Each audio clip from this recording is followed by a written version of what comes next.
Hey guys, it's me again.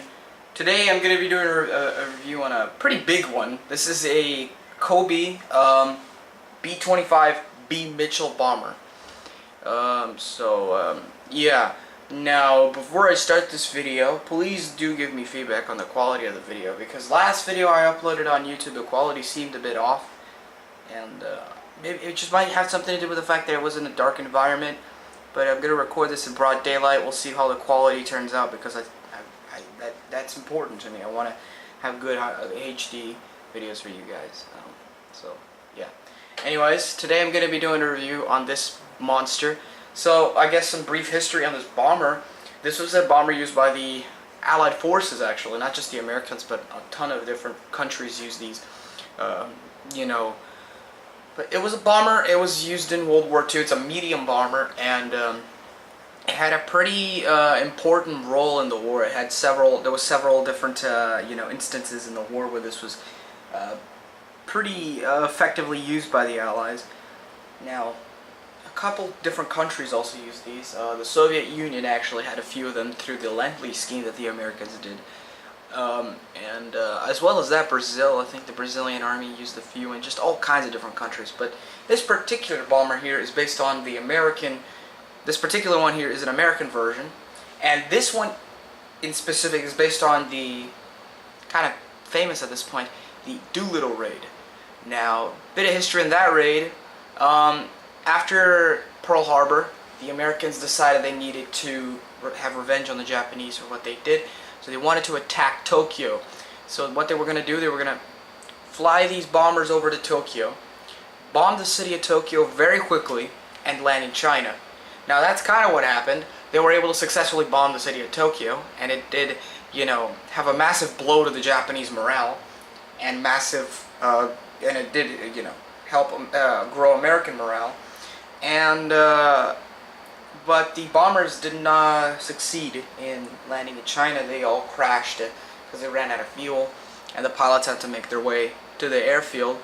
And several pilots, a few of them were captured, a few of them were killed, and a few survived. So, yeah, it's a really cool bomber. It's a twin-engine bomber, as you can see, and it has a pretty cool armament. I think in real life it could carry up to 4 bombs, which is pretty nice. So I suppose we should take a look at this model. Now, before I say anything, I just would like to say that some custom work has went into the model. In specific, if you look at the windshield of the model here, and I'm going to be hovering my camera a lot over this model just because it's a very what do you call it? It's a very big model, and yeah, but the windows here on the cockpit, I painted them. As you can see the grid there, I painted that. When you buy this model, it comes unpainted, it comes transparent. So I suppose we should take a look at the figures before we take a look at the model itself. So it does come with 2 figures and a third of a figure. We'll get into that when we get to the plane itself, but these are just American pilots. So here's the first guy. He's got a little flight cap. I forgot the name of these caps, but yeah, he's got one of those in green, and he's got a black jacket, a printed. Oh, focus. Let's see if I can get this to focus there. Come on.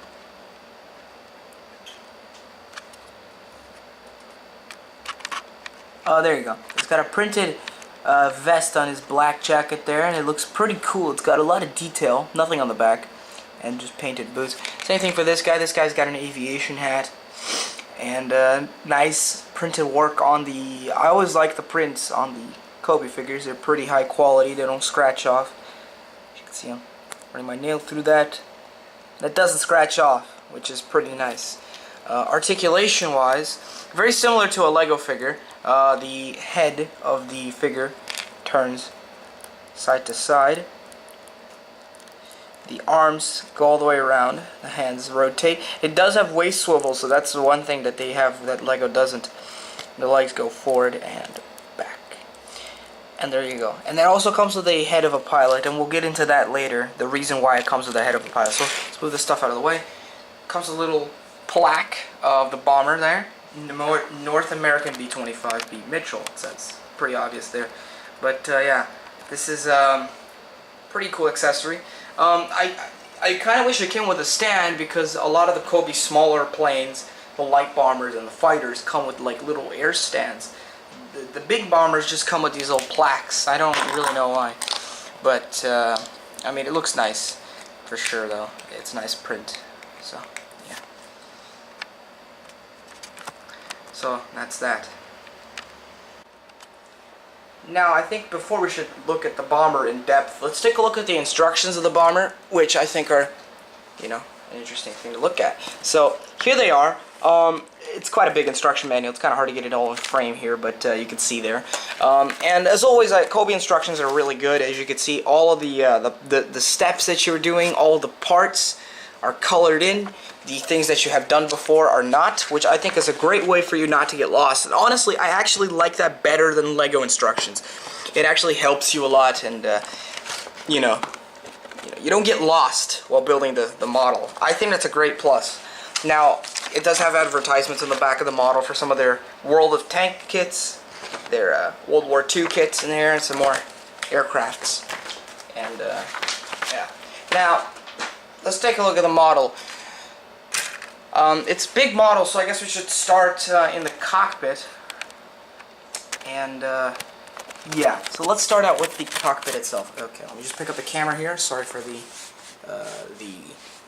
crude style of filmmaking here, but as you can see, I did paint these grid pieces in here in the window. I don't actually know the name of these, but it's some sort of bar. Yeah, these are the little details on the window. I have painted them kind of sloppily there, but I mean, yeah, just to kind of highlight the detail, because these this does not come painted when you get the model. So yeah. But here's the cockpit. As you can see, it has 2 seats in there. Let me just open that up for you. So you can see the details in there. It has 2 seats in there, and you can fit, obviously you can fit both of the figures in there with no problem. So if I just pick them up here, put them in there. It's gonna be kind of hard doing this one-handed, but you can kind of see both guys going in there. You kind of have to squeeze them in a bit, but they do fit, like so. So there you go. There's the shoot, sorry, didn't show you there. But yeah, you can fit both guys in there. You have to squeeze them in, but they look pretty nice in there. So yeah. Now let's talk about this front, the bombardier cockpit, which is over here. Now he's got a little piece here which is supposed to represent the machine gun. It doesn't do anything. It just sits there just for looks. But to access the bombardier cockpit, you actually have to remove this piece first and then open it up like this. So you have to remove the nose cone piece first, and then you have to just hold on. Let me set the camera down. And there you go. You have this little opening there. And the reason they give you this head is so you can put it there. And that's supposed to simulate a bombardier in there, right?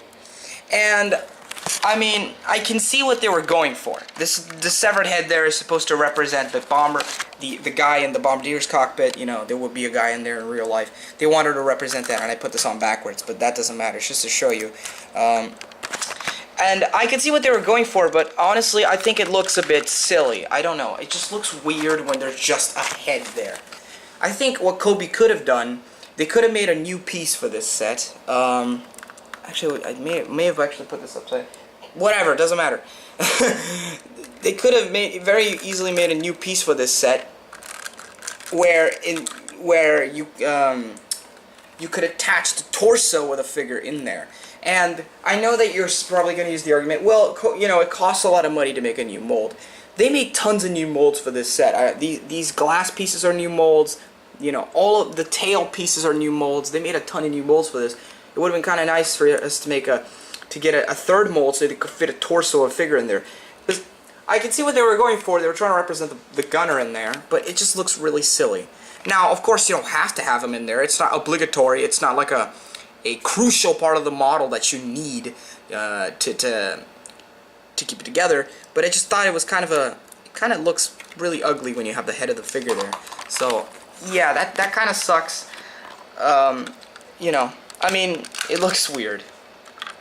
So I can definitely see most people not keeping the head of the figure in there just because it looks kind of weird and slightly creepy. So yeah, let me put this back in there. Alright, there you go. So now we talk about, as you can see, the name of the plane there is called the Howling Duck, the Rupture Duck, sorry, Rupture Duck, and that's actually a printed part. This is a mixture of printed pieces and stickers. Now the stickers are supposed to go over multiple bricks, like on the wings, for example, but on parts there is, you know, on parts where it just stays in one piece, as you can see, it's printed. So Rupture Duck there, and I think it says, what does it say here? Danger. It says danger something in there. I'm trying to read it through the camera lens. Danger propeller. There you go. So that's printed too. And there's also one on the other side there. This is a real plane, by the way. The Ruptured Duck, it was a real plane. It's not just something Cobi made up. So yeah. Now this window here is a sticker. It looks a bit weird in contrast to these transparent windows here, but you know, there's not really much they could have done there. There's a little bubble cockpit in there, which, you know, wasn't the real plane. There's this piece, which I don't know what these are. It is on the real plane, but I don't know what it is. If you guys know, please tell me in the comment section below. Now, here's the propellers. They are really nice. As you can see, good detail inside there. They're very nice, and they spin really nicely too, because they're very light plastic, the propellers, so they catch wind really easily. And I said this in my my PZL P23 review. When you're holding this thing up in the air and walking around with it, the propellers start spinning because of the wind. So it's really cool. So you don't have to constantly keep flicking them, and they spin really nicely too. I quite like that. Here's the sticker of the American star there. There's a bit of a light there going on. Now these are, I believe these are ailerons. These are, or flaps. I think the flap should be in here. But whatever this piece is called, I'm not an airplane expert, but these can go up and this can go down, yeah, up and down, which is a nice treat. All Cobi planes do that. It does have retractable landing gear. Here it is. The landing gear it's actually being held on by these little clip pieces, and it's kind of hard to retract it, but there it is with the landing gear retracted. So it's pretty cool.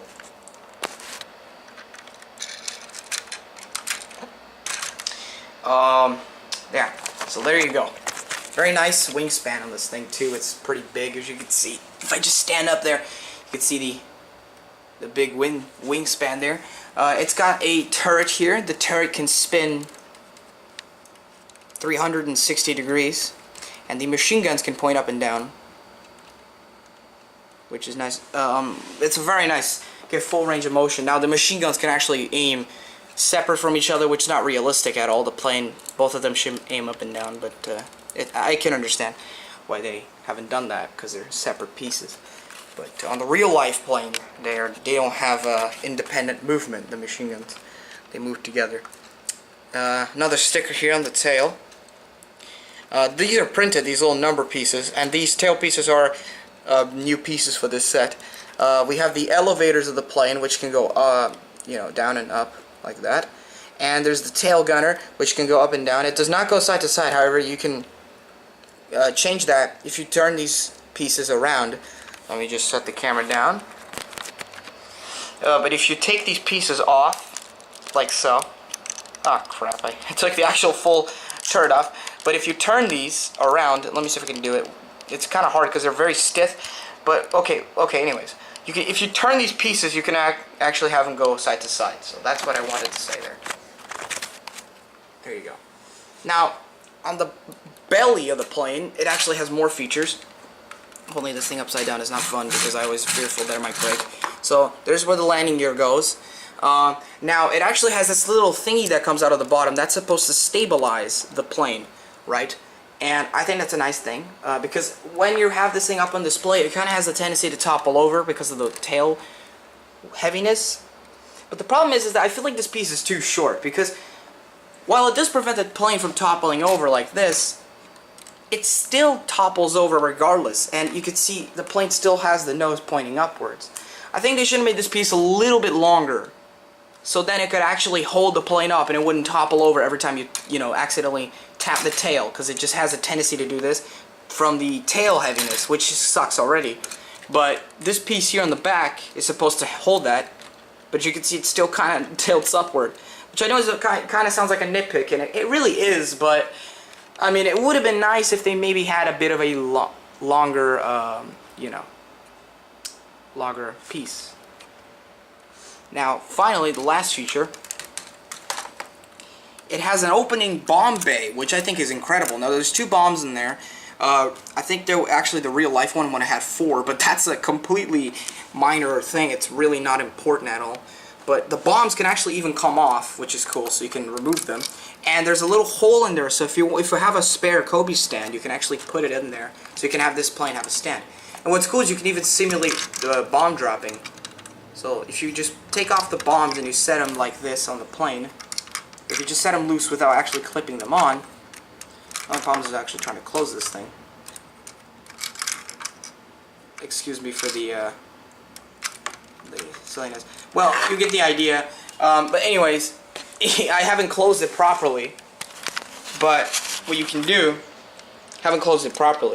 but what you can do is if you just leave the bombs loose in there and you open the bomb bay, you can actually have the bombs drop out. So there's a nice little, what do you call it, improvised play feature. So that's pretty cool.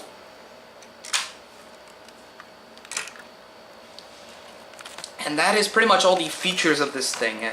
I really like it. It's pretty rich. It's packed full of cool features of this model. It really is. I quite like it. So let's move on to the size comparison. Now, since this model is quite big and, you know, very different to the things I've reviewed before, I don't really have much to compare it to, but I'm gonna try. So the first thing we have here is the PCLP11 from previous video. You can kind of see the difference in scale there. Just the size of the plane, which was already kind of a large plane in itself. You can see how it's dwarfed by the B25 there.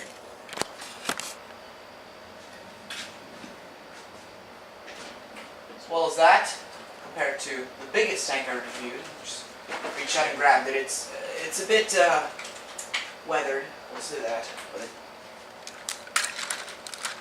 here's next to there's the plane toppling over. Here's next to the Panther, which is the biggest tank I've reviewed, just so you can kind of maybe perhaps get an idea how big this plane really is. You can see. So, final verdict time. Would I recommend this? Well, yes. If you're a Cobi collector, this is a must-have. Okay, so I guess we should talk about just a quick recap, I suppose. So this thing definitely is very accurate to the real plane itself. It's got a lot of nice features, a lot of nice detailing. The only negatives, honestly, this thing doesn't have much wrong with it. Cockpit's a bit weird. This whole idea is a bit kind of weird. And the biggest problem really is the thing toppling over. And it would have been nice to get a stand. I know this is a big plane, but it would have been cool if Cobi maybe could have made a different stand for this. Because the fact that it just comes with a little plaque is kind of disappointing. I mean, it's a nicely printed plaque, but it would have been kind of cool to get a stand. Would I recommend this? Well, yes, I would. I think it's a great model and a very faithful representation of the bomber. This cost me around 40 euros, which 40 bucks, which is, you know, pretty good if you ask me. I mean, for a model this big, it's pretty good. You know, especially in comparison to how much this would cost if, say, Brickmania did it. You know, it's a very good deal. It's just a really nice looking plane. I mean, this thing is really cool, so I totally recommend you pick it up if you want a big bomber. That's my video on it. I hope you guys enjoyed it. Thank you guys so much for watching. Please subscribe, guys, and I'll see you in the next one. Bye-bye.